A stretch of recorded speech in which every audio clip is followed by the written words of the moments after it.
I was sitting at the kitchen table surrounded by unopened bills, the weight of failure pressing so heavily on my chest that I could barely breathe. My phone buzzed with a text from my daughter. "Love you, Mom.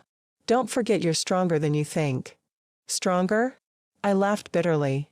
I felt anything but strong, but as I stared at her message, something cracked open inside me. Maybe she saw something I didn't. Maybe strength wasn't about holding everything together perfectly. Maybe it was about standing up, even when you're broken, and choosing not to give up. For the first time in months, I asked myself not what I had lost, but what I could still build. The days after that breaking point still felt heavy, but something inside me had shifted. I couldn't keep sitting in silence, waiting for life to hand me answers. I had to find them myself. One evening, while scrolling aimlessly through the internet, I stumbled across an article written by a woman about her life after divorce.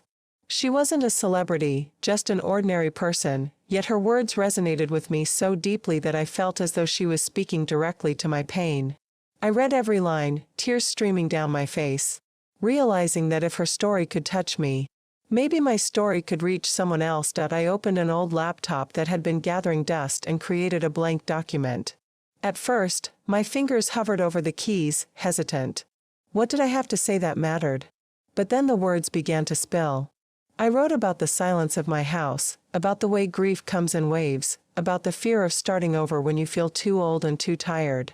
I wrote honestly, without filters, as though I were talking to another woman who needed to hear she wasn't alone.